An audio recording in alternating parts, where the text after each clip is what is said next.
Stage, Stephanie McCall.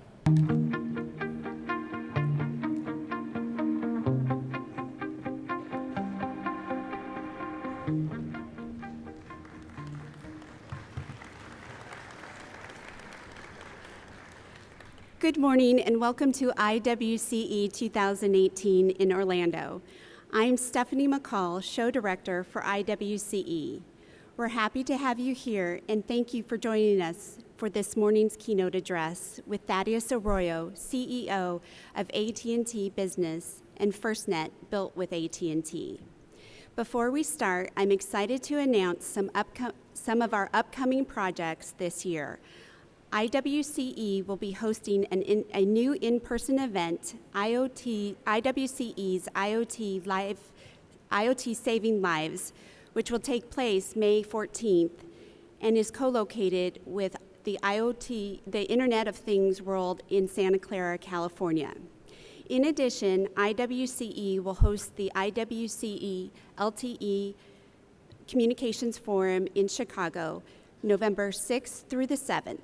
Lastly, we will offer webinars throughout the year to cover hot topics such as NG911, Push-to-Talk, FirstNet, and more. For more information on these educational opportunities, visit iwceexpo.com. I'd also like to thank our keynote sponsor, Avtech, who would like to share a short video.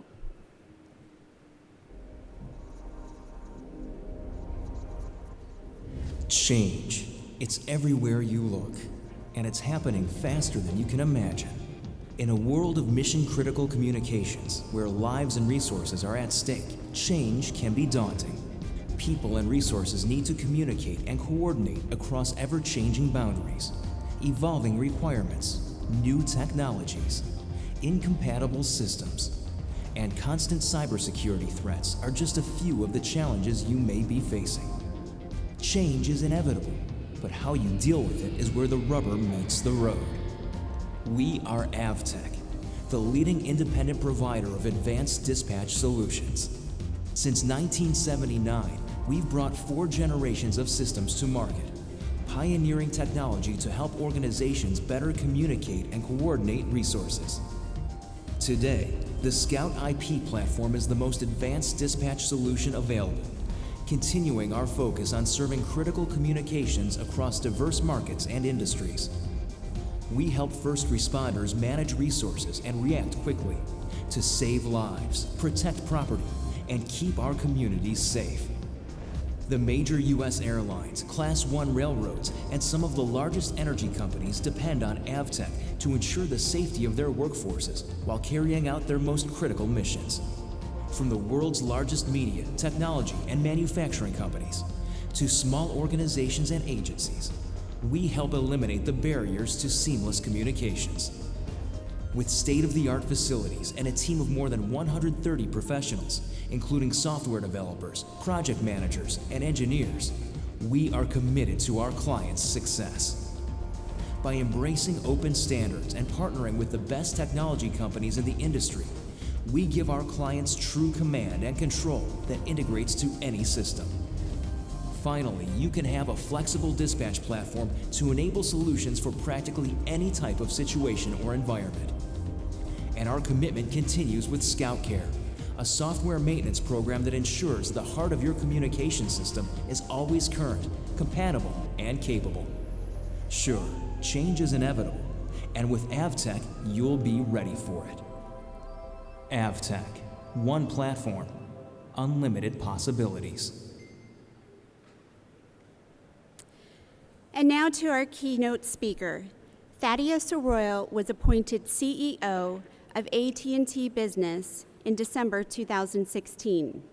He is responsible for the company's integrated global business solutions organization, which serves more than 3 million business customers in nearly 200 countries and territories, including nearly all of the world's Fortune 1000 companies.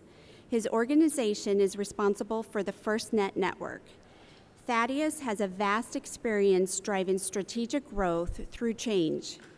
He boldly uses innovation to fuel disruptive models in consumer and business segments, and he knows the value of customer engagement. His experience transforming business models, introducing competitive market offerings, and improving customer experiences provide a strong foundation for his current role. Previously, Thaddeus was CEO of AT&T Mexico, LLC, where he led the expansion of the AT&T high-speed mobile network and distribution channels in Mexico. Prior to that, he was President Technology Development, leading transformation of AT&T's technology strategy, placing innovation at the forefront, as well as CIO at Singular Wireless and Senior Vice President of Product Marketing and Development at Sabre Corporation. In 2017, Thaddeus was named to Latinos Leaders Magazine's list of 101 influential Hispanics. In 2016, he made Keynote magazine list of 50 people transforming Mexico, and he was included among Mexico's 300 most influential leaders by Líderes Mexicanos magazine. He was among Mexico's 300 most influential leaders.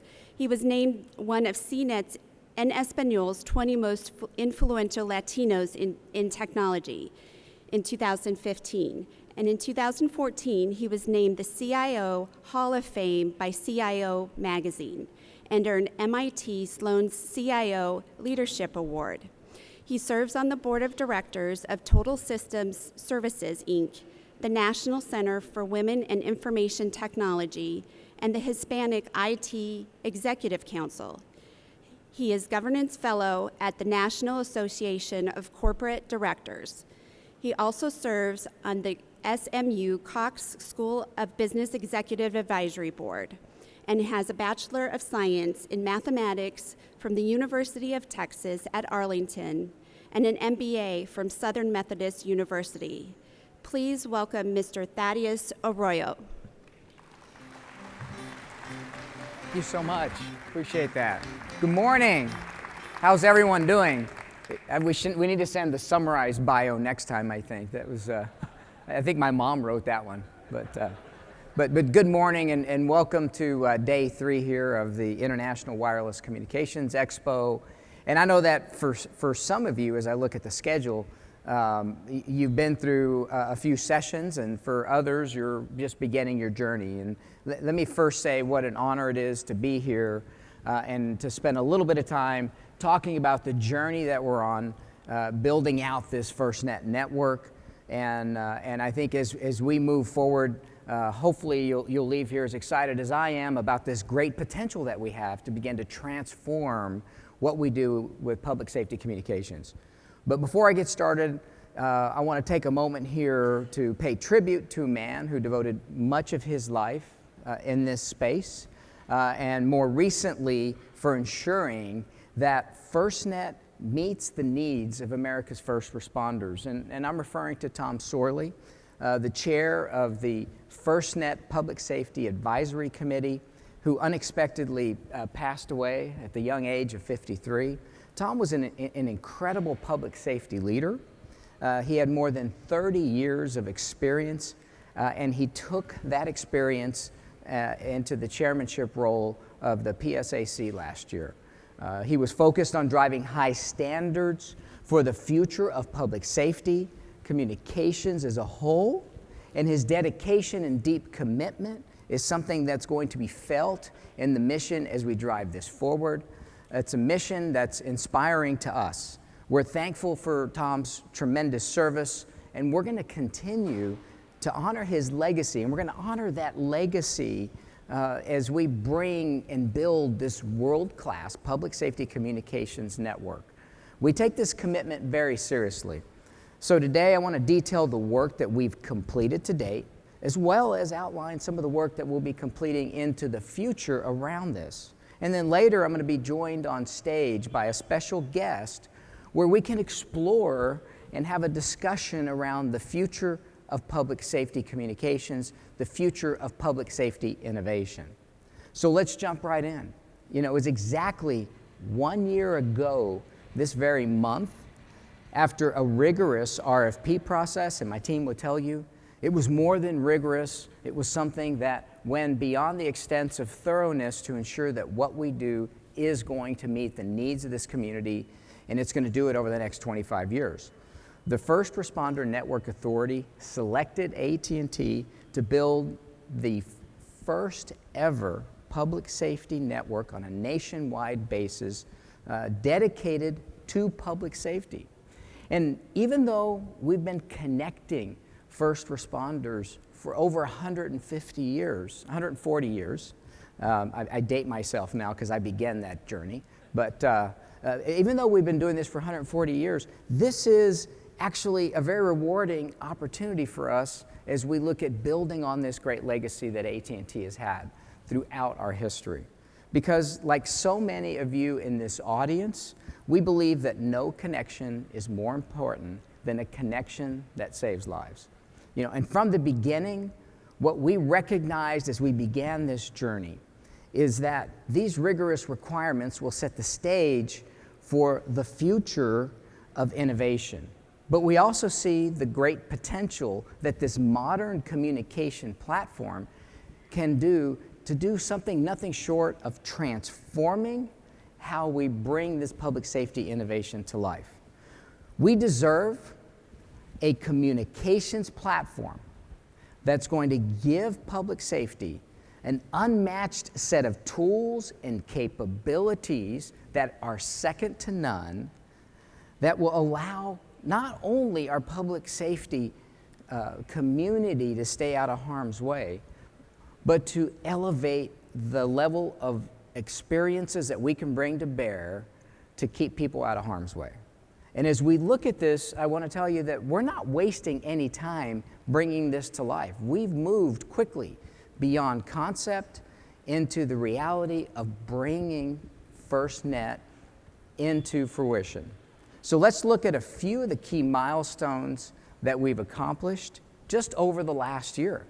You know, our priority out of the gate, and a very important priority for us, was putting out a set of plans that detailed the network that we were going to be building in each state and customized specifically for the needs of that state.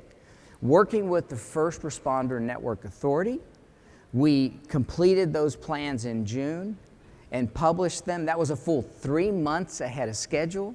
I think it's the bar that we've set to prove that we'll be able to stay in front of all the commitments that we've made.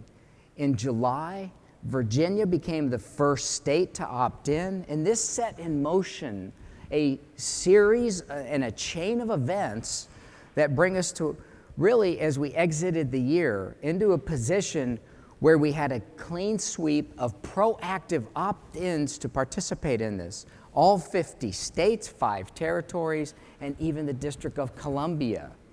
This was a significant accomplishment because it creates this nationwide platform without exception where we can bring new mission critical capabilities to the forefront. Things that can be deployed to all users across the complete national footprint. And it's going to dramatically boost the cross-jurisdictional capabilities that we can bring to first responders and the capabilities at the same time. Think of this as new technologies as well as how we support on an interoperable basis these capabilities across geographies, across organizations, and across municipalities. You know, during the opt-in process, we had the great opportunity here to offer first responders these capabilities right out of the box. We were able to bring priority access to our existing nationwide LTE network because that's the basis upon which we're building these capabilities. We didn't have to work and wait for the FirstNet build out to be complete because we were able to bring the connections for first responders to the front of the line from the beginning because we are building all of these capabilities on a platform that exists today. And we already put that priority to use in September with some big storms that impacted this country, whether you look at the Hurricane Harvey or Hurricane Irma that battered the Texas coast as well as Florida. We were able to use the FirstNet provision capabilities to bring that priority to life. We were also able to equip thousands of first responders who were going to those front lines to give them that capability to ensure those connections remained at the front of the line. And in December, we went a step further, and this is an important new capability that we brought to bear, because we moved beyond just priority and launched preemption services. These preemption services really allow first responders to ensure that they can stay connected to this LTE network even in situations of full congestion. What it means is that preemption takes it that one extra step that allows them to make sure that connection's always available. We offer preemption now as a capability on top of all of the FirstNet provision services that we offer for our first responders. It's available all the time, and it's automatically once we've set this up. If the line, it's a very simple concept, because different than prioritization, that ultimately ensures that you get that first next available line, with preemption capabilities and ruthless preemption in this context, it means that we will shift non-emergency traffic to another line to ensure that emergency traffic moves to the front. That's the ruthless nature of ensuring that these communications will always be available. FirstNet is the only nationwide platform that gives first responders this priority and the preemption every day and around the clock. And importantly here, that no matter where you are in the United States in light of this nationwide deployment, this will follow, this capability is an element across the entire network. It's the first in U.S. history to offer this on a nationwide basis. And what this ultimately means is that first responders are going to have access to the connection that they need even when the network is congested, because that's truly when the value of this becomes evident. Voice and text messages, images, videos, real-time video that comes, and all the information and apps around that are now supported in real time and helping first responders quickly respond and support and save lives. When you have a solution built with first responders in mind, these are the types of capabilities that are going to come to life. And you can be confident that it's a solution you can count on because of the capabilities that we're building within. And we put this to test this year. FirstNet capabilities were used at a big golf event recently at the Waste Management Phoenix Open, and even at the Super Bowl that took place in Minneapolis. And those proved to be capabilities because at both that were differentiators, because at both events we equipped first responders with the FirstNet provision services, and because of that, the information that they needed to support, to have that situational awareness was always at the forefront, even when those sites became congested because of the nature of what happens when you bring a lot of people together in such a small space. Now that's game-changing, with the potential to be life-saving when that connection is needed to support that critical need. And this is the first ever launch of preemption at this scale in the world. Access to these highly reliable, these secure services, and these always available connections is transformative to public safety, because it starts to change what happens and how we can trust the innovation that we build around it. But we also know that it's about building this connectivity and using this to change the reality of the types of capabilities that we can bring to bear to serve all of public safety.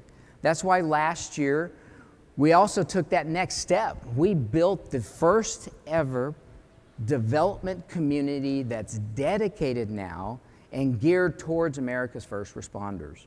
This program, it's fast at work. We're encouraging public safety-focused innovation through this developer community that we're building. And it's going to help equip first responders with state-of-the-art communications, but more importantly here now is the applications that allow this innovation to take place. But it also brings public safety closer to having their own robust application catalog. Think of this as an application store for all of these public safety set of capabilities. They can find new solutions now and in fact access to an ecosystem that's purpose-built for these very needs. And the developer program is going to provide public safety with a one-stop shop for reliable, highly secure communications that are made for FirstNet. And based on these common open standards that developers can use, the ecosystem will be an engine for innovation for the years to come, cost-effective, and more importantly, this is interoperable for all public safety agencies using the FirstNet network. And since FirstNet applications are designed for first responders' use, it's important too that we're building in the same basic security and performance capabilities, and they're being heavily vetted against these rigorous standards that we have for this public safety network that we're building. Already hundreds of developers have joined this program. We're early on, and we're planning now for our first FirstNet hackathon in San Francisco later this month. This is the process under which this ecosystem will begin to evolve as those building these innovation solutions and platforms can tap into these new capabilities. And as you can see, we're wasting no time also putting the benefits of this nationwide network and capabilities to use. So let's take a quick look though at what's next. I think this is really important because we're moving at a rapid pace. And it should be no surprise, as we look at this, that there's a core set of communication capabilities that have been built exclusively for public safety, for first responders. And when it comes to public safety, we know that you're dealing with sensitive and vital information. It's different than the general nature of what we share and support across a commercial network. And as a result, we're also building a nationwide dedicated evolved packet core, the network that connects this, that's specifically built for FirstNet. This is going to provide end-to-end encryption. It's much more than a virtual private network with fast lanes over an existing commercial network. It's a physical, separate core that's exclusive to FirstNet, and any devices that are connecting to the FirstNet network will ride over this. A shared solution over a commercial network is just not good enough. You ask for a separate core, we have built it. And in fact, it not only supports this FirstNet traffic with a unique set of capabilities, it's going to allow us to provide now a different level of support around it. It's going to give first responders a separate, highly secure, dedicated network that is an essential element of what you should come to think about as what FirstNet represents. We built it already, as I mentioned. We're launching it later this month. We're already into rigorous testing, working with with FirstNet, the organization as a whole, and we're excited about it. It's a historic first, as I mentioned, and public safety has never had access to something like this on a nationwide basis. And that's an important first step in what we're trying to create with this grander vision. It's the cornerstone now of the entire FirstNet platform. And importantly here, it's enabling an unprecedented level of security and innovation for our nation's first responders. On top of that, this core also uses a special identity and access management platform that credentials the security identity modules that go into phones, but more than that, it also has dedicated and special access point gateways. Think of this as the pathway to reach the applications, the pathway to even reach the internet. All of these with an enhanced level of security and capabilities that never existed before. And we're also, on top of that, standing up a dedicated security operations center that surrounds the complete FirstNet platform and the FirstNet core. 24 hours a day, 7 days a week, 365 days a year. Some of America's and the world's best security experts are going to be focused on managing the security through the Security Operations Center around this network. And they're going to do this with a laser focus. This is a huge development for public safety. Plus, the dedicated core is going to allow us to build capabilities now dedicated to public safety, a wide range of next generation ones, with one simple example being mission critical push to talk. And down the road, mission critical voice capabilities on top of that. And as we all know, emergencies are unpredictable by their very nature. That's why services like preemption and priority are always available. That's why we're building FirstNet to reach more than just urban areas. We're going to grow our coverage through the FirstNet build-out to better serve rural and tribal responders and to help keep them safe through this entire process. We're building a solution that's more available and reliable than existing commercial networks.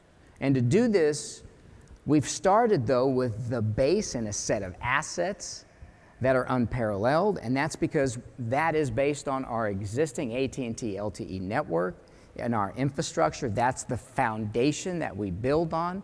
As we add to this these separate capabilities that I'm articulating, and it's how we were also able, because we started with the core that existed at scale, that we were able to bring these capability to first responders at the outset. And this year, we're going to continue to build on this foundation using now the 20 megahertz of this high-value band 14 mobile spectrum, this low-band spectrum that penetrates nicely into building, that moves in wide swaths of area with the level of capabilities that reflects the quality of that spectrum. That spectrum that's been provided by the First Responder Network Authority now will give first responders more coverage, better capabilities, and more capacity across the country. We're going to be touching, just this year, over a third of all of our cell sites as we add band 14 in those capabilities in the first wave of this. This means new cell sites in addition as we build out new coverage, but not just in urban. This covers rural and tribal areas equally as well. And over the next 5 years, and this is important as we build this out, we plan to put band 14 across the network. Think of this as 10,000s of new and existing cell sites nationwide. And because we've enabled FirstNet and preemption and priority access over our existing network, it means that we can begin supporting this mission today with the capabilities that we've discussed on this separate and dedicated FirstNet core, and we can do that now. And in addition now, we're hardening the complete FirstNet network. We're investing also in a set of capabilities that are dedicated portable network assets that will help us manage and delivering services when we need them, when network resources have either been taken out of service or in areas that are still yet to be covered.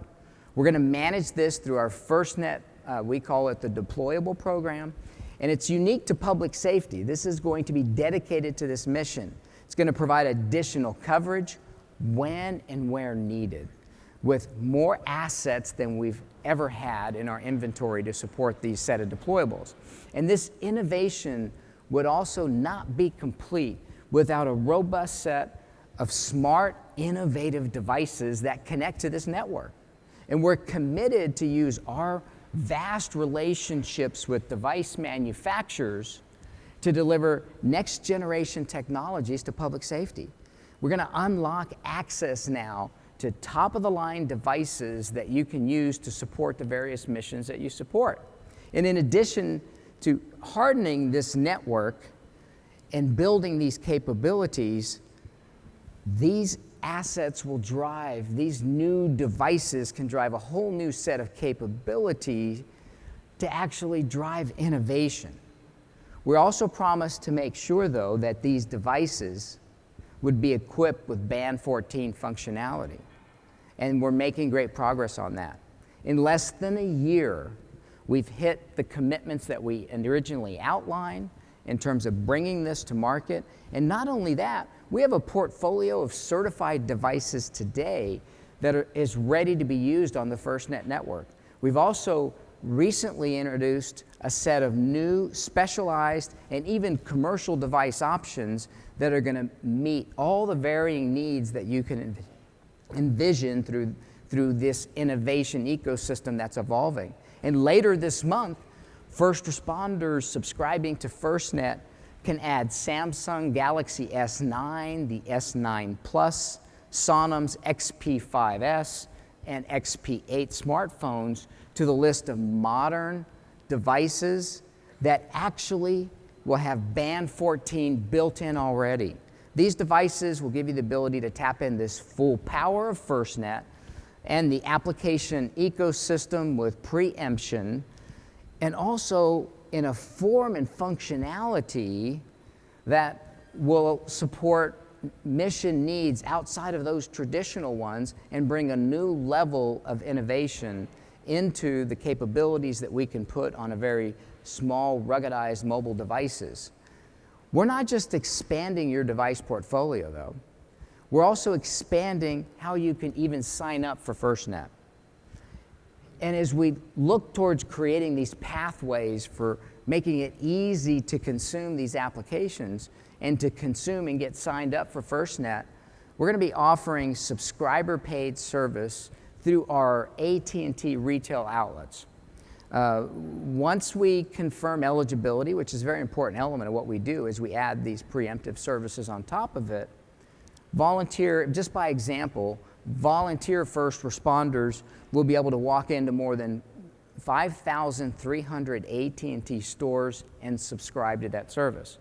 You know, that's great news for the hundreds of thousands of volunteer first responders, as well as for responders who work for agencies that don't provide the agency-wide paid service or devices. And we're going to continue to give our first responders more options, more paths to sign up and acquire devices for this network, but more importantly, to give them the tools to get the job done. And our innovation with FirstNet doesn't end there. We've just celebrated the 50-year anniversary of 911. We're extremely proud of AT&T's long history with 911 from the original program here, working with the FCC to establish the technology for the 3-digit dialing altogether. We're leaning in and doing this now with the next generation of 911 services that we launch.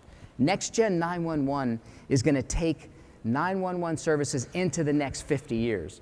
And it's actually going to allow us to bring a set of capabilities. Think of this as pictures, videos, text messages that dispatchers can easily use to pinpoint and support situational awareness, and more importantly here, enable this flow of communication directly out to public safety professionals. Think about a scenario, a photo, a video sent to a 911 dispatcher, and the ability now to push this directly to a mobile device with someone arriving on the scene. And to do this, we have to bring a modern, interoperable mobile broadband set of capabilities, which is what FirstNet does, to allow us to connect this information during an emergency. I'm eager for the opportunities, though, to bring FirstNet and these capabilities together in new ways. These are some areas of innovation that AT&T has spent a lot of time on. You know, 2 areas of innovation in which AT&T has been leading for years.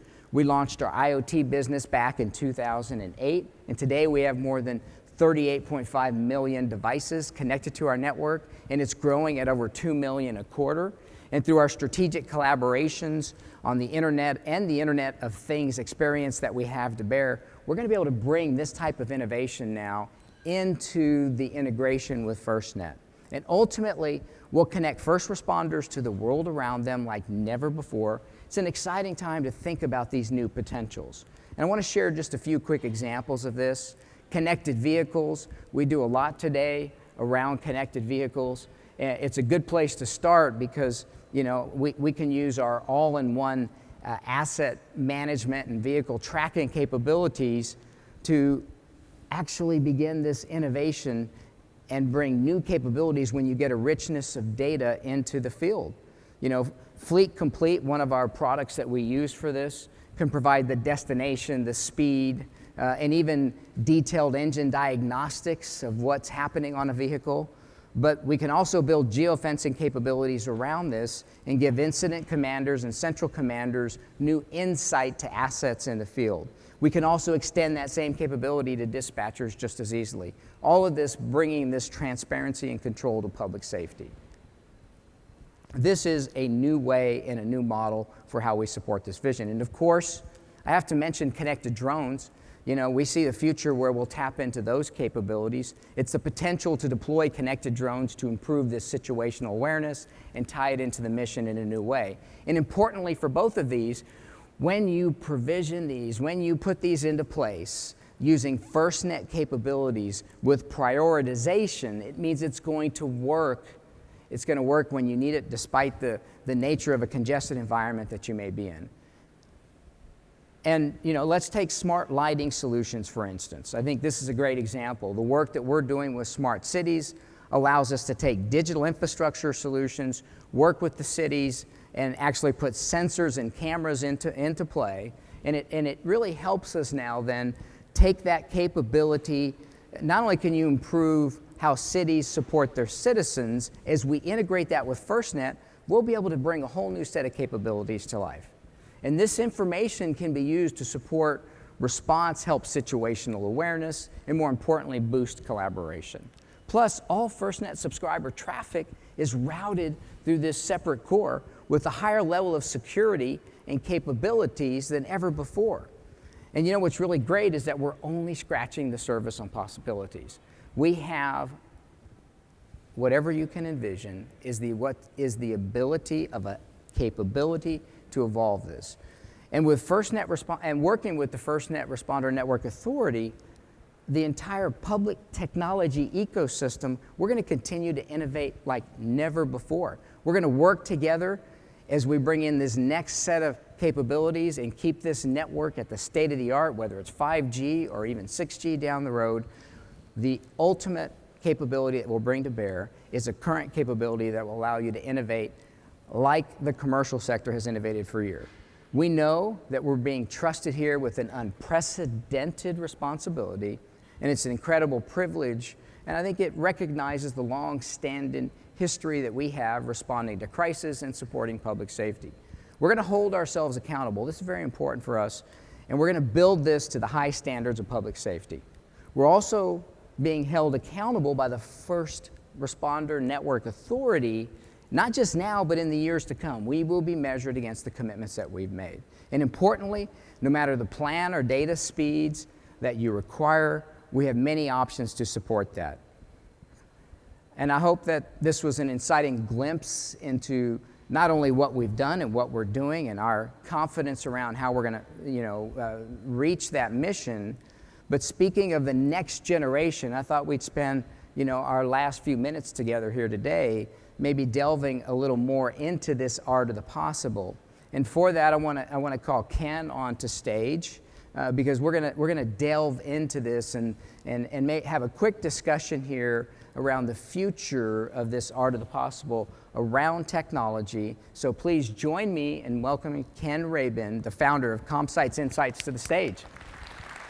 Hey Ken, welcome. Hey Thaddeus. Ken and I just had a chance to see each other at Mobile World Congress in Barcelona, where we had a chance to take a look at kind of the future of communications. But before we dive into that and a little bit of a vision for what's happening here in the future, why don't we start with just sharing a little bit about your background so that everyone will have an insight into the perspective that you're going to share. Yeah, thanks, Thaddeus. So I've led a double life, sadly, over the years. When I was running through high school, I became enamored with the fire service. So I entered into the volunteer fire service in Montgomery County, Maryland, went through university. Actually, my first job out of the university was working in a 911 call center, handling the inbound calls on fire EMS. So starting from that base as a firefighter, paramedic, I decided to go sideways and go into technology. Became a software developer, in parallel maintaining my status as a volunteer firefighter and EMT.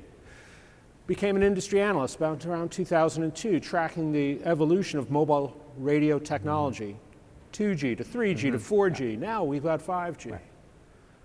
Then in 2012, we have something very interesting happen. I'm here at IWCE. President Obama signs enabling legislation for FirstNet. I see my two worlds starting to come together. I continue to ride in Montgomery County, supervise a rescue squad in Bethesda, Maryland, as on fire responses, medical responses, and I continue to do the analysis of the industry. So it's been an interesting journey over all these years. When I started, we didn't even have EMT. We were doing American Red Cross. Now you jump forward just a couple of years and it's a transformation and it's national. What's exciting right now is I see something similar happening in communications. We've had a tradition of local operation of our voice systems. And now, over the last, 6 years, there's been an energy at a national level to produce a high-performing, reliable, mobile broadband network.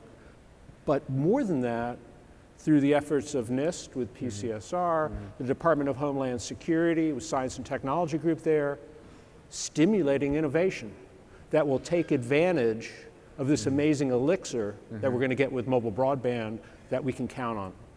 That's great. Well, I mean, I think first, I think the perspective, the background gives you the ability to maybe now, where's where I want to go in terms of what we dive into here, is so knowing what's going to happen and these new capabilities that we can bring to bear with this nationwide mobile broadband capabilities that we can put in the hands of all public safety professionals. Let's talk a little bit about what are the technology needs now that you think we can satisfy with that? Well, I think one of the things that we need to get right is form factors for the devices that are out there. I think we've had a lot of improvement. It's not an easy environment to work in. You've got several different occupations, if you will. Firefighting has one set of requirements, emergency medical services another, law enforcement yet another. And I think we still have more to go in terms of getting devices that can provide the right information to the right person at the right time, enabled by the network. That's one aspect. I think that we also need to expand the application range. We think of constraints, and it keeps us from perhaps moving in certain directions. As the network capabilities improve and we can count on them, that should foster a new set of applications that enable the folks out there on the line to do the job more effectively, safer, faster. One of the things we were talking about at Mobile World Congress was some of the capabilities have existed in various forms today. You could get a text message or even an image into a PC in a car. It's the difference in what we can do now is you can push this to a mobile device. And we'll talk a little bit about the future, maybe even beyond that. But if you look at those, what happens then? This is a 25-year commitment that we've made, $40 billion investment. But as you look now out of the next 5 years, clearly there's the immediate capability maybe of taking capabilities that were limited to an area. You can push it out now to the individual. But let's just look out, the short 5-year horizon that we have here. What comes next in that respect? Yeah, I think in the short term we're going to get more value out of video. Being able to, you see what I see, Right. perhaps expanding that to field commanders that are not at the scene, or subject matter experts that could give the benefit of their insight. Take a hazardous materials incident. These are complex events. We already have our books that we'll thumb through to come up with some quick instructions. We have 1-800 numbers that we can call. Well, why can't we conference those people with a visual feed? In Barcelona, I saw this interesting set of goggles that was the use case was you go into an environment, the goggles are transmitting what you see, a team of experts is behind you, giving you advice and information, and it's augmented on the goggle with a heads-up display. Much richer set of information. I think what's important about that, that's not 10, 15, which we'll go through in a minute. Yeah. That's now. I mean, if Yeah. you look at capabilities, commercial capabilities, when you can attach to that a set of communications capabilities that can push reasonable data streams in real time with preemption and priority in such a way that they're going to work when you need them, all of a sudden you have really just the application of existing commercial technologies that can begin this journey. Yeah, I mean, to be sure, there's some things like that today, but they're operating over unlicensed ISM bands. Right. These may not work when you need them the most. Absolutely, it's that critical nature of that communication. And one of the things you've had a chance to do is look at what's happening in other countries. Are there any examples there that should help inform how we think about this? So my opinion is that the United States is at the forefront of this, thanks to the work that we've had from NIST and Department of Homeland Security over the last years. Since the legislation was signed, there's been just this push. That said, I've seen some sparkles around the world that I think are worth noting. In Australia, I visited with the Queensland Police, and they've equipped all their officers with mini tablets in order to reduce the amount of time that they're spending back at the station. These are gorgeous things. They joke about having to redo the uniform, so there's a place to slip the little mini tablet when they're walking around. But think about this, they're not going back to a squad car and opening up a tough book and sitting and doing something. They're not going back to a station house and sitting at a monstrous desktop and tying up stuff. They're on the street.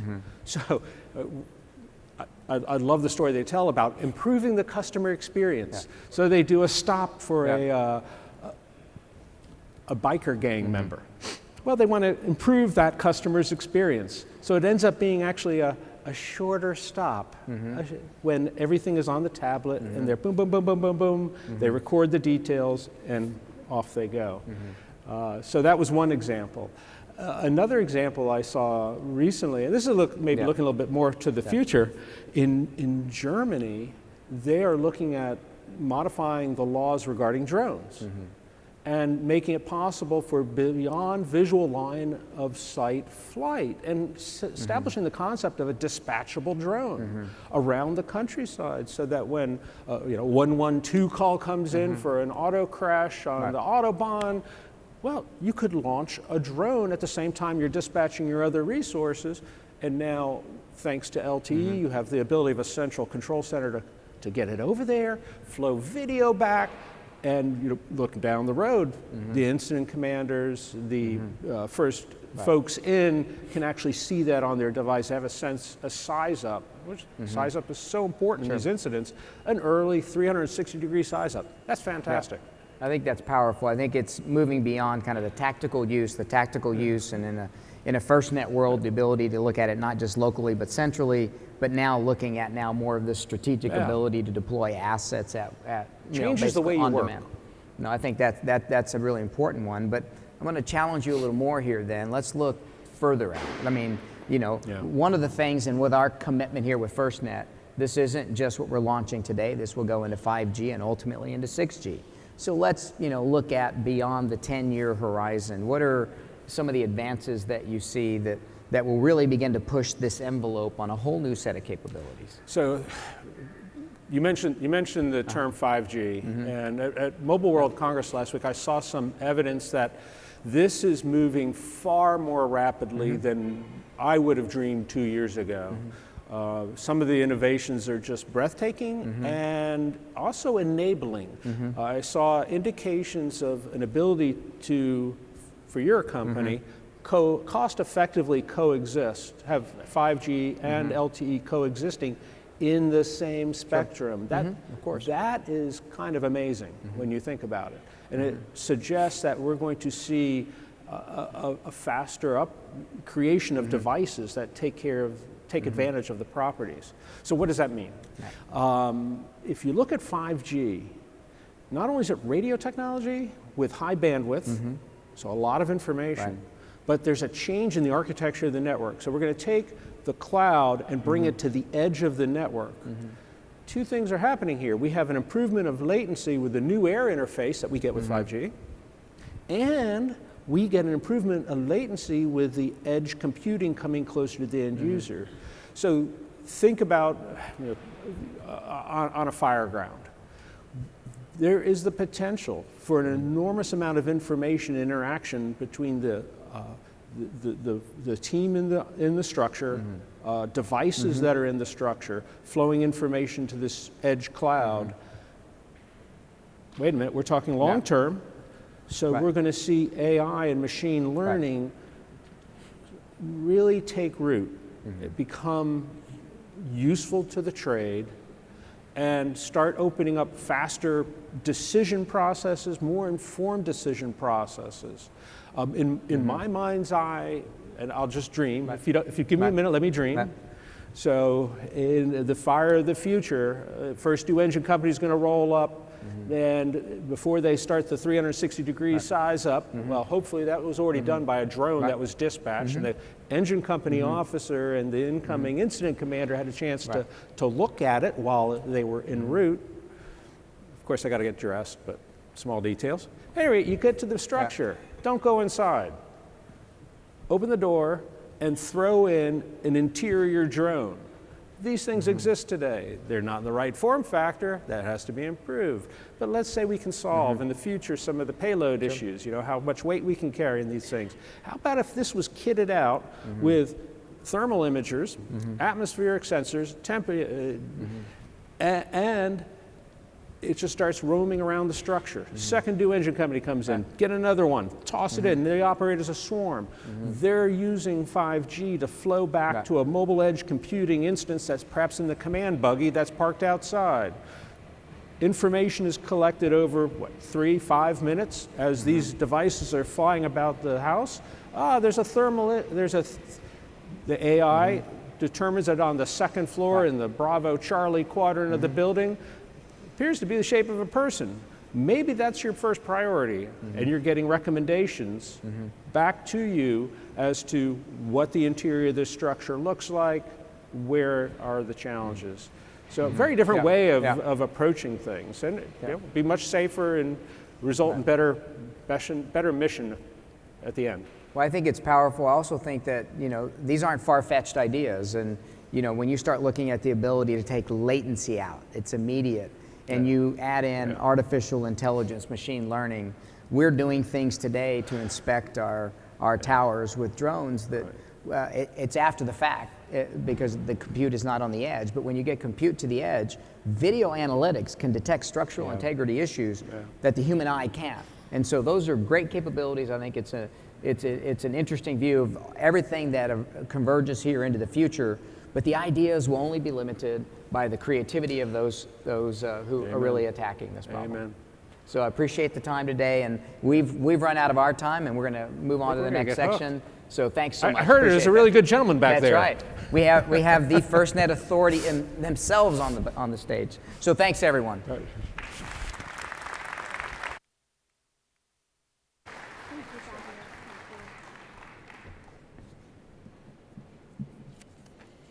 Thank you, Thaddeus, for that great speech. I am pleased to introduce our next speaker, Mike Poth, CEO of FirstNet. As CEO, Mr. Poth oversees one of the largest public-private partnerships building a nationwide 50 billion broadband network that provides coverage for 99% of the population and creates tens and thousands of jobs. Mike began his career in public safety with the Tempe, Arizona Police Department, where he held various positions in patrol, traffic, detectives, narcotics, and the tactical team. As a police captain in Corvallis, Oregon, he held executive assignments leading 3 different bureaus, including the Regional 911 Center. Later, as technology senior executive at Northrop Grumman and Hewlett-Packard, Mr. Poth focused on cybersecurity and IT services and led mission-critical public safety projects for state and local police, fire, and emergency management services agencies. Before turning it over to Mike, FirstNet has developed the following video to highlight the last year of progress for the network, and what a year it's been for public safety going back to the last IWCE in 2017.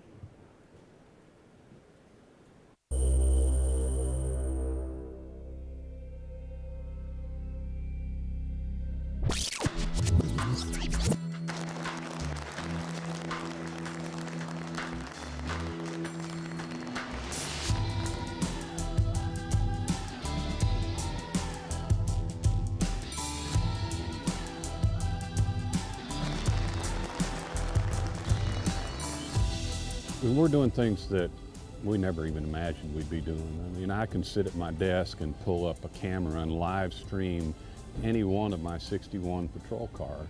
Flooding and a tornado event. We've had Hurricane Harvey, rain inundation of this area. We've had armed standoffs. In each of those situations, and we could get live streaming video of what was going on. We initially implemented 100 devices on the FirstNet network.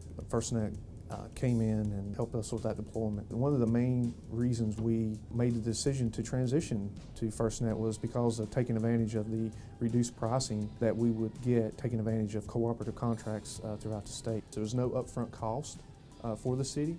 That transition has been very smooth. With the civilian phones, it gets overwhelmed with the amount of traffic. Everybody's sending a picture, everybody's texting, everybody's streaming live. This little device was able to get through all of that without having to deal with what's going on the field. So it was invaluable. The whole process of finding somebody is streamlined now and much faster, and it has turned in from minutes into seconds when we can actually get the word out to our first responders. Ladies and gentlemen, please welcome Mr. Mike Poth.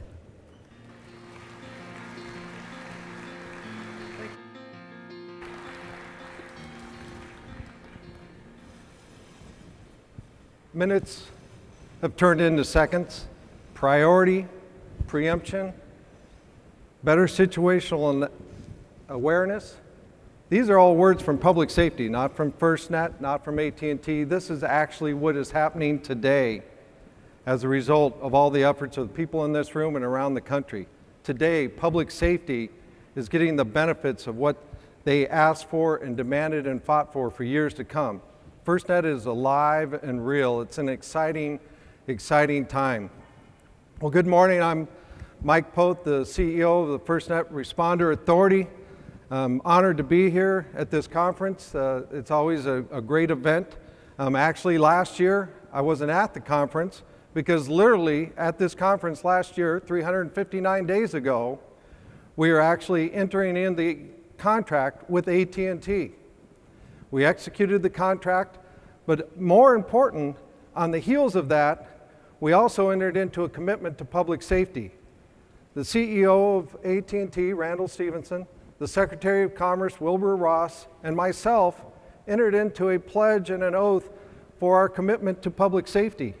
And among many of the other things that we espoused and promised to do is to diligently work together. And we are doing that today. We've realized the benefits of that, and this is an exciting time for all of us. So that's what I want to just briefly talk about, is what's been accomplished, but where do we want to go next? So think about the commitment. The federal government and the Secretary of Commerce and our partners at NTIA, for example, just last week issued $43.4 million in additional grant funding to assist the states in helping with the rollout of this system. I can tell you in the 2.5, almost 3 years as the leader of FirstNet, the mission and the focus and the passion of all of our staff is unrelenting. And hopefully you've seen, as evidenced by the last year of work at AT&T and by Thaddeus' comments this morning, their commitment is second to none also. So we continue to focus on success, and we want to keep building off of that. So let's talk about just briefly what we accomplished just last year. Literally 359 days ago, we executed the contract. Many of you have been in contract startups, and it usually takes 3-4 months to kind of get your sea legs going. We didn't have that luxury. AT&T and FirstNet Authority had that sense of urgency. And within a month, the state plan portal was up and state plans were starting to be prepared to be delivered. We, in fact, with our partner, delivered state plans 3 months ahead of schedule. And then for the next 6 months, we spent time working with all the states, all the public safety stakeholders in those states to make sure that their needs and expectations were being understood and met. Also, ultimately culminating in all 56 states, territories, and the District of Columbia at the end of December opting into the system. It was a monumental day, not just because the 56 decided to opt in, it ensured that the vision and the goal of a nationwide public safety broadband network would be a reality, and the seamless integration into the dedicated public safety core and the state RANs would be realized. Huge, huge success. On the heels of that, during this last year, AT&T began the work to build a dedicated public safety core. A dedicated public safety core. Not in addition to some of their other commercial traffic, a dedicated core. I think you heard Thaddeus a little this morning talk a little about that, but that is a big, big deal. That is a significant accomplishment that will soon be realized at the end of this month. This dedicated core is going to be built on its separate hardware. You heard it's going to have a dedicated network operations center and a security operations center for public safety. This is going to ensure that public safety's traffic is on this core alone and not commingled with commercial traffic. It's a huge, huge thing. The cyber approach, the reliability and the availability, they're going to guarantee 4 nines of uptime. We're going to be pushing them for 5 nines, 6 nines, but I know that they'll stand up for the challenge. In fact, right now, we have a FirstNet team on the ground at the AT&T facility starting to kick the tires on this core. We are going to do extensive, exhaustive testing on behalf of public safety and everyone in this room to make sure that that core does everything it must do the way public safety requires and expects it. The Network Operations Center, for example, and the Security Operations Center, we are requiring that they staff that during public safety's business hours, which is 24/7/365. And they're going to do that. So it's a huge, huge monumental event with that core being stood up. And we're going to spend a month or so testing it before it's brought out to bear onto the market. That core is going to enable mission critical capabilities to be added on, mission critical push to talk, Z access, all the other things that public safety needs and demands will be realized as a result of that. So it's a huge, huge monumental thing that is coming online on schedule, as promised, and as required. So that's what's been going on over the last year, but now we're focused on what's next. While we want to celebrate, we also have to realize this is year one of a 25-year process. And we're going to continue to ensure that AT&T stands and delivers. And we're not concerned at all because they have met every challenge that we have thrown at them. So I almost didn't make this conference today because as of yesterday, finally in the afternoon, we're able to issue the task order to AT&T, the next task order to them, which is giving them the green light to build out this nationwide network in the 56 states and territories in the District of Columbia. So although AT&T's already jump-started and started that build-out process, this formalizes, and this is a commitment from the FirstNet Authority to the public safety holders in each of the states that the network will expand, that we are going to bring Band 14 to your state and territory, and ensure that AT&T and public safety are working hand in hand to realize the benefits of what's going to be accomplished. That task order was issued, and we're looking forward to a rapid build out and expansion. And we are going to continue that process at the FirstNet Authority of working with public safety in each of the states and the territories and the District of Columbia during this whole build out. Not only during the build, but during the operation and the maintenance for the next 25 years. That's our responsibility, and that's our focus and goal, is to make sure that the needs and expectations, because this network is too critical, as we all know, not to get it right. We've come out fast. Last year, people say we're at warp speed.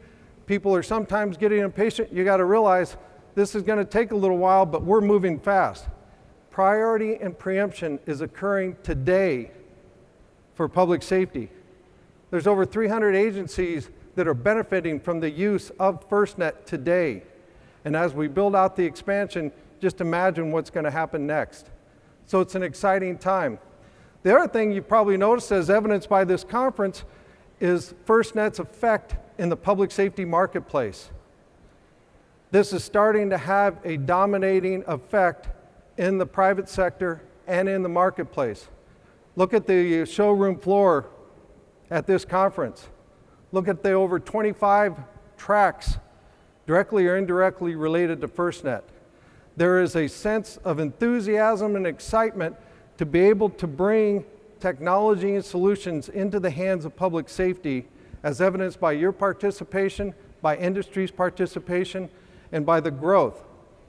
We just heard about Samsung and Sonom's releases on the devices. 3 years ago, quite frankly, we were having a hard time, Jeff Bratcher and his team, getting device manufacturers to sit down and talk to us about Band 14. They're like, yeah, we got it, Band 14, sure.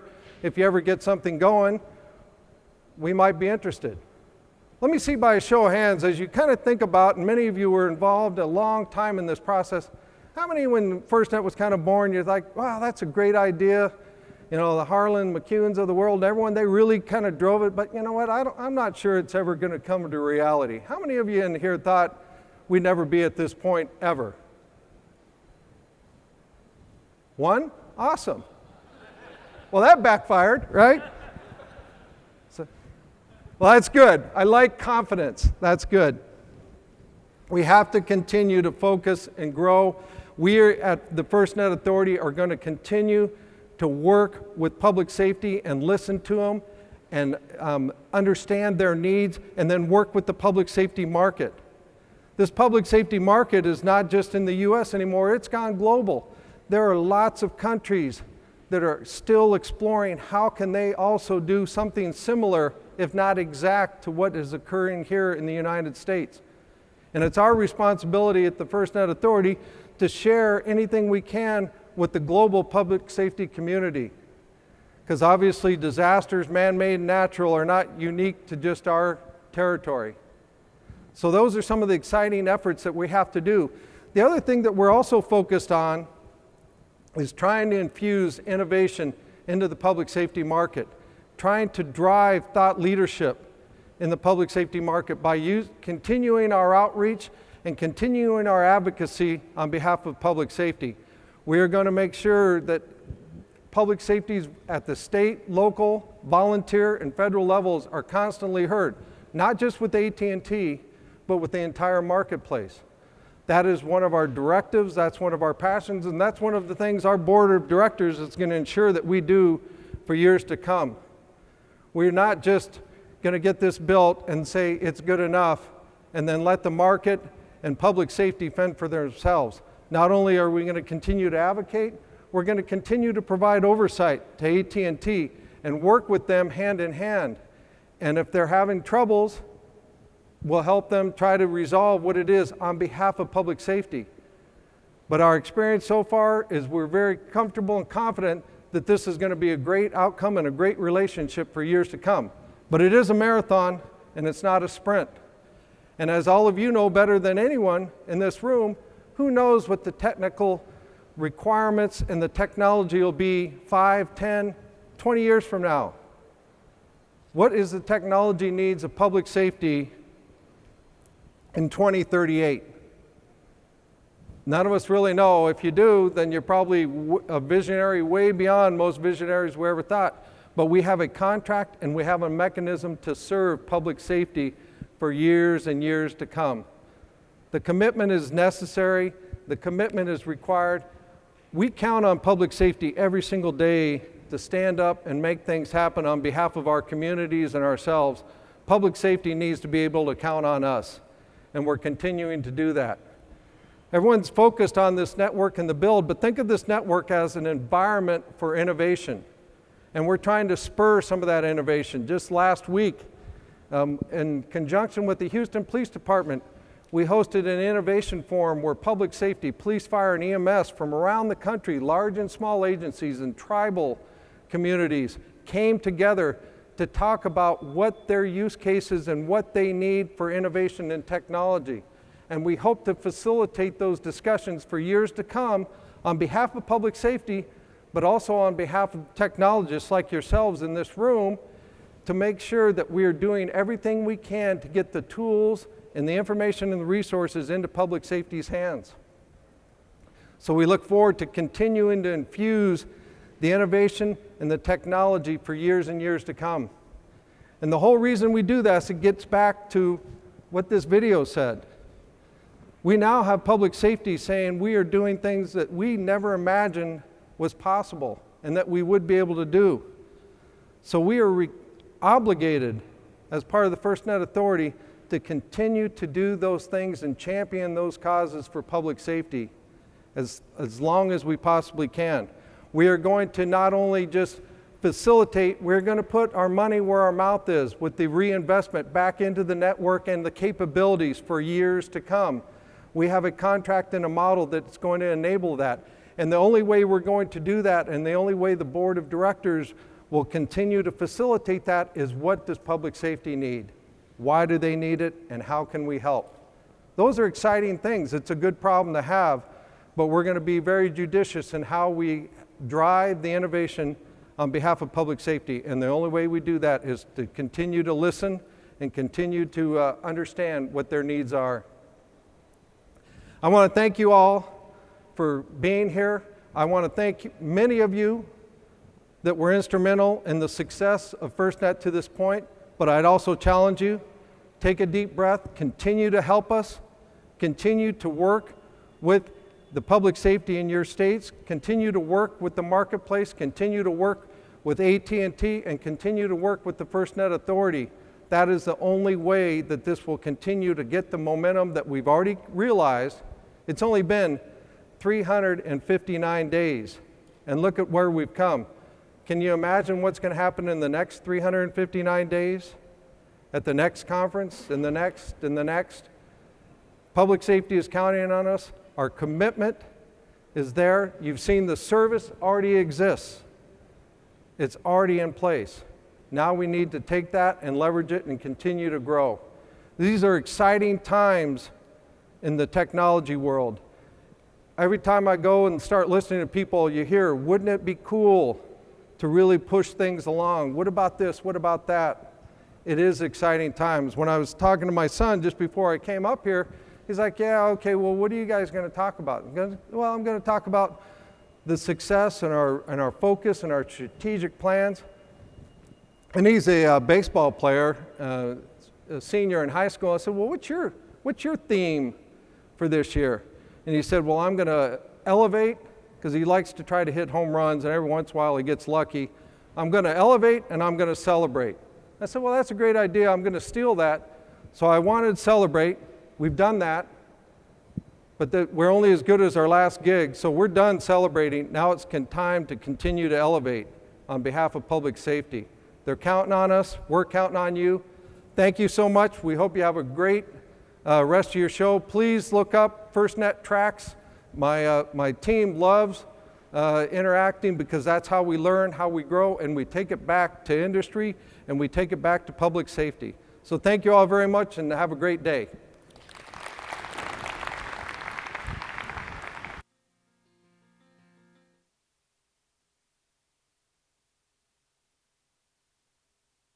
Oh, right. Thank you, and enjoy the rest of the show. The show floor opens at 10 a.m. this morning. There is an afternoon keynote this afternoon, so please come back for that. Thanks and have a great day.